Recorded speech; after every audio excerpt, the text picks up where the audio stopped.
Ravi అస్తమించిన British సామ్రాజ్యం ఇలా రాజకీయ అస్థిరతలో కొట్టుమిట్టాడుతా ఉన్నది. 10 ఏళ్లలో అరడజన మంది ప్రధానమంత్రులు మారారు. రాజకీయ అస్థిరత ప్రజాస్వామ్యం ఏ పాయింట్స్ నుంచి బయటకొచ్చిందో, అక్కడ ప్రజలు తీర్పిస్తున్న అధికారంలో ఉన్నటువంటి పార్టీలు, నాయకులు వాళ్ళ విధి విధానాలు సరిగ్గా లేక అంటే బుద్ధి సరిగ్గా లేక అస్థిర ప్రభుత్వాలు వస్తూ ఉన్నాయి. మానవుడు అంటేనే జలసి. ప్రజాస్వామ్యం ఎక్కడ పుట్టిందో మానవుడు అంటేనే జలసి అనేటువంటి కార్యక్రమాన్ని ఇలా మనం చూస్తున్నాం. సో ఇంగ్లాండ్ అంటాము, బ్రిటన్ అంటాము, యూకే అంటే యునైటెడ్ కింగ్డమ్ అంటాము. సో అక్కడ ప్రధానమైనటువంటి పార్టీలకు ఇతర పార్టీలు ఉన్న కన్జర్వేటివ్ పార్టీ, లేబర్ పార్టీల మధ్యనే ప్రధానమైనటువంటి పోటీ కనపడుతూ ఉంటుంది. సుమారుగా కన్జర్వేటివ్ పార్టీ 14 సంవత్సరాల పాటు ఆ దేశంలో పరిపాలన చేసింది. అది చాలా దీవుల సమూహం అది. ఆ సముద్రంలో ఉన్నటువంటి చాలా దీవుల సమూహం. వాళ్ళు ఎందుకు వస్తే భారతదేశాన్ని కూడా ఆ క్రమంలోనే అలసి వచ్చారు ఆ క్రమంలోనే. సో కన్జర్వేటివ్ 14 ఏళ్ళు అవ్వా కొనసాగింది. కానీ ఇచ్చిన హామీలు నెరవేర్చలేదు. సో ఈ క్రమంలో యునైటెడ్ కింగ్డమ్కి సంబంధించి కొన్ని సమస్యలు వచ్చినాయి. సో అందులో ప్రధానమైనటువంటి ఆర్థిక వ్యవస్థని సమన్వయం చేసి అప్పుల భారాన్ని తగ్గించే కార్యక్రమం, ధరలు పెరగకుండా ద్రవ్యోల్బణాన్ని అదుపు చేసే కార్యక్రమం, జాతీయ ఆరోగ్య పథకం అంటే ప్రజల పబ్లిక్ హెల్త్కి సంబంధించి మనకు ఆరోగ్యశ్రీలాగా వాళ్ళు కూడా హెల్త్ కార్డ్స్ అవి ఉంటాయి. ఆ బిల్స్ వాటికి సంబంధించి ఇన్ టైంలో అందకుండా ఉన్నాయి. వాటిని సరిచేస్తామనేది ప్రధానంగా కనపడదు. సో 2022లో వీటికి సంబంధించి రిషి సునాక్ ఏదైతే ఉన్నదో తన హామీలను నిలబెట్టుకోలేదు. ఆయన దిగిపోయింది. అంతేకాకుండా కన్జర్వేటివ్ పార్టీ 14 ఏళ్ల పరిపాలనలో పీఎంఎల్ తరచూ మారుస్తూ వచ్చింది. ఇప్పటికే చెప్పాను కదా, 14 ఏళ్ళు పరిపాలన చేస్తే 10 ఏళ్లలోనే ఆరుగురిని ప్రధానమంత్రులు మార్చేది. ఇందిరాగాంధీ అంతకుముందు 23 రాష్ట్రాలు ఉంటే భారతదేశంలో ఎప్పుడు తరచూ కాంగ్రెస్ పాలిత రాష్ట్రాల్లో తరచూ ముఖ్యమంత్రులు మారుస్తూ ఉండేది. ఎందుకంటే కేంద్రం చెప్పుచేతల్లో ముఖ్యమంత్రులు ఉండడానికి బలోపేతం కాకుండా ఉండి, సరే అదొక వేరే కథ. గతంలో చెప్పాం, మళ్ళీ సందర్భం చెప్దాం. 2016లో డేవిడ్ కామెరూన్ రాజీనామా తర్వాత బోరిస్ జాన్సన్ ప్రధానమంత్రి అయ్యారు. ఆ జాన్సన్ పార్టీ వివాదంలో చిక్కుకొని పోవడంతోనే 2022లో లిజ్ ట్రస్ ప్రధానమంత్రి అయ్యిండు. ఆయన 45 రోజులకే మళ్ళీ ఆయన దిగిపోవాల్సి వచ్చింది, రాజీనామా చేశాడు. దాని తర్వాత రేస్లో ఉన్నటువంటి భారతదేశ మూలాలు ఉన్నటువంటి రిషి సునాక్ ప్రధానమంత్రి అయ్యాడు. డేవిడ్ కామెరూన్, రిషి సునాక్ వరకు కూడా, డేవిడ్ కామెరూన్ మొదలు పెడితే రిషి సునాక్ మటుకి 5 మంది ప్రధానమంత్రులు మారారు. అంటే ప్రతి 3 సంవత్సరాలకు అగ్రిగేట్ చేస్తే 3 సంవత్సరాలకు ఒక ప్రధానమంత్రి. 5 ఏళ్లకే ఒకళ్ళు కావాల్సింది. ప్రతి 3 సంవత్సరాలకు ఒక ప్రధానమంత్రి. వాళ్ళు కొత్త రూలు తీసుకొచ్చినటువంటి పరిస్థితిని మనం చూస్తుంటాం. సో ఎవరు ఓకే చేసినా కూడా ప్రజల ఆదరణ లేకుండా పోతుంది. సో 14 సంవత్సరాలు పరిపాలించినటువంటి కన్జర్వేటివ్ పార్టీ స్థిరత్వం లేనటువంటి రాజకీయ అస్థిరతకు దారితీసే కార్యక్రమం. అందులో ప్రజలకు ఇచ్చిన హామీలు నెరవేర్చలేకపోవడం, అదేవిధంగా ఎంపీల్లో గ్రూపిజం, అధికారంలో ఉండాలంటే ఒక తపన వాళ్ళల్లో మనకు కనిపిస్తూ ఉంటున్నది. ఇట్లాంటి నేపథ్యంలోనే కన్జర్వేటివ్ పార్టీ 14 సంవత్సరాలు పరిపాలన చేసిన తర్వాత లేబర్ పార్టీ వీటినన్నింటినీ పరిష్కారం చేస్తామని, ఆర్థిక వ్యవస్థను చక్కబెడతామని, అప్పుల భారాన్ని తగ్గిస్తామని, ధరలు తగ్గించి ద్రవ్యోల్బణాన్ని అరికడతామని, ఆరోగ్య పథకంలో తెలంగాణలో, ఆంధ్రప్రదేశ్లో ఉన్నటువంటి ఆరోగ్యశ్రీ తరహా పథకానికి సంబంధించి బిల్లులు, వాటికి సంబంధించి పబ్లిక్ హెల్త్కి సంబంధించినటువంటి బిల్లులు జాప్యం లేకుండా చేస్తామని చెప్పేసి కీర్ స్టార్మర్ నాయకత్వంలో ఎన్నికల ప్రచారానికి లేబర్ పార్టీ స్టార్ట్ చేసింది. సో ఈ క్రమంలోనే కీర్ స్టార్మర్ యొక్క క్యాంపెయిన్, వాళ్ళ మీద అసంతృప్తి, అంటే ప్రధానమంత్రుల్ని ఏదో పూచిక పుల్లలా మారుస్తున్నది బ్రిటన్ ప్రజలకు నచ్చలేదు. ప్రధానమంత్రి కీర్ స్టార్మర్ ఎన్నికల హామీలు అమలు చేస్తారని చెప్పేసి ప్రజలు నమ్మారు. ఆయనకు అధికారం ఇచ్చారు, ఆయనకి కీలక విధానాలు.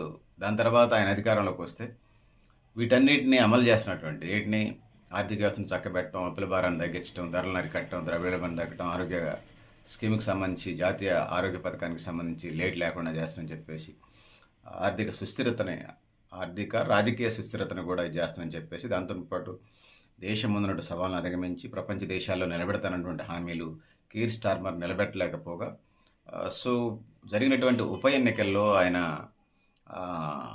అభ్యర్థి కన్జర్వేటివ్ పార్టీ 14 సంవత్సరాలు పనిచేసి అధికారంలో ఉంటే దాన్ని ఓడించి గెలిచినటువంటి లేబర్ పార్టీ ప్రతినిధి, పీఎం అయినటువంటి కీర్ స్టార్మర్ ఆ ఉప ఎన్నికల్లో ఓడిపోవటం, ఆ ఉప ఎన్నికల అంటే ఆయన అభ్యర్థులు ఓడిపోయారు. కీర్ స్టార్మర్ అభ్యర్థులు ఓడిపోవటం. సో 100 మంది ఎంపీలు ఆయన మీద తిరుగుబాటు చేసినట్టుగా ప్రెస్ మీట్లు పెట్టి ఆయన వ్యతిరేకిస్తున్నారు. ఈ యూకే చరిత్రలోనే అత్యంత తక్కువ ప్రజాదరణ కలిగిన నాయకుడిగా ఆయన నిలిచిపోతారని చెప్పేసి సొంత పార్టీ వాళ్ళు, అంటే సొంత పార్టీ అంటే కీర్ స్టార్మర్ అంటే సొంత పార్టీ లేబర్ పార్టీకి సంబంధించినటువంటి వాళ్ళు మనకి ఇచ్చినటువంటి దాని ప్రకారం మనకు ఆ సమాచారం వల్ల మనకు అర్థమవుతోంది. అంటే 10 ఏళ్లలో 6 ప్రధానమంత్రులని 5 సార్లు 6 సార్లు ప్రధానమంత్రిని మారవటం. సో అత్యంత ప్రజాదరణ అతి తక్కువ ప్రజాదరణ కలిగినటువంటి ప్రైమ్ మినిస్టర్గా కీర్ స్టార్మర్ ఉండటం. దాంతో పాటు విదేశాంగ వ్యవహారాలకు సంబంధించి తన మనిషి అయినటువంటి కీర్ స్టార్మర్ మనిషి అయినటువంటి జెఫ్రీ ఎస్పైన్ ఫైల్స్ ప్రధానంగా మనకు కనపడతాయి.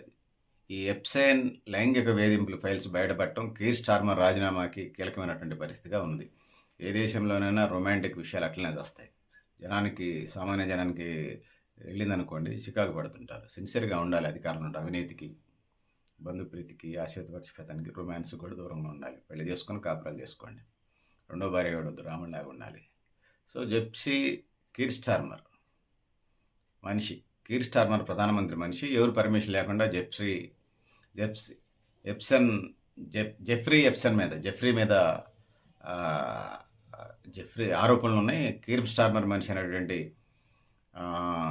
జెఫ్రీ ఎప్సన్ ఆయన్ని విదేశాంగ దౌత్య విభాగంలో పెట్టుకున్నప్పుడు ఆయన చేసిన ఘనకార్యాలు అవి లీక్ కావటం, ప్రజల్లోకి రావటం, ఇక ప్రజలకి అంతర్గత విషయాలు, దేశానికి సంబంధించినటువంటి దౌత్యానికి సంబంధించిన అంతర్గత విషయాలు బయటికి రాకూడదు కదా.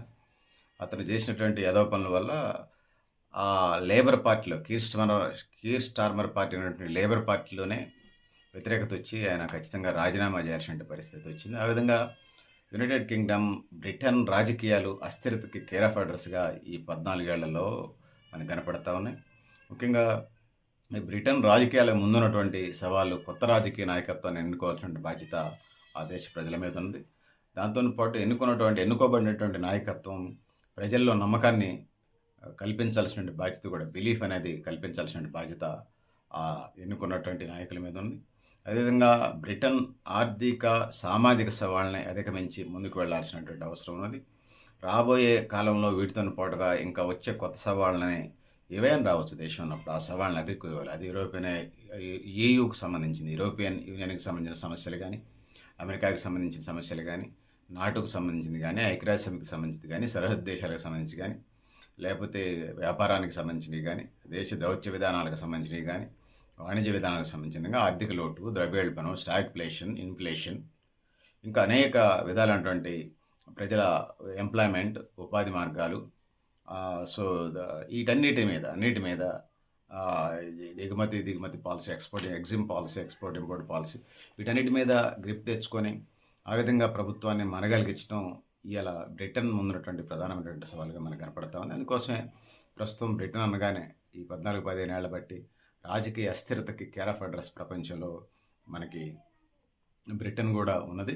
సో చాలా దేశాలు ఇప్పటికే చాలా మనం చూస్తూ ఉన్నాం. మనం శ్రీలంకను చూసాం, నేపాల్ను చూసాం, బొలివియా దాకా, అర్జెంటీనా దాకా అనేక దేశాలు మనం చూసుకుంటూ వస్తూ ఉన్నాం. కొన్నిసార్లు వలస సామ్రాజ్యవాదాలు అయితే ఇది బ్రిటనే టాప్ 5 దేశాల్లో అది ఒకటిగా ఉన్నది. కాబట్టి ఈ టాప్ 5 దేశాలు ఉన్నా కూడా సెల్ఫ్ గోల్స్, అక్కడ ఉన్నటువంటి నాయకత్వంలో ఉన్నటువంటి స్వార్థపరత్వం, అవినీతి, బంధుప్రీతి, ఆశ్రిత పక్షపాతం, ఆ పదవుల్లోకి వచ్చిన తర్వాత ఒళ్ళు మరిచి వ్యవహరించడం, అనేక రకాల దుందుడుకు చర్యలకు పాల్పడటం, దేశ ప్రయోజనాల కంటే వ్యక్తిగత, కుటుంబ, వ్యాపార ప్రయోజనాలే ప్రధానంగా వ్యవహరించేటువంటి కార్యక్రమం ఏదైతుందో ఆ దేశ ప్రజలు జీర్ణించుకోలేకపోతూ ఉన్నారు. అందుకోసం ఇది పరిస్థితి. పెద్దలరా, మిత్రులరా, మీరు కూడా మీ అభిప్రాయాన్ని కామెంట్ బాక్స్లో ఆయన తెలియజేస్తూ, నేను గరిడేపల్లి సత్యనారాయణ, న్యూ లక్ష్య ఆర్గనైజేషన్. Thank you. ఉండాలి పెద్దలరా, మిత్రులారా.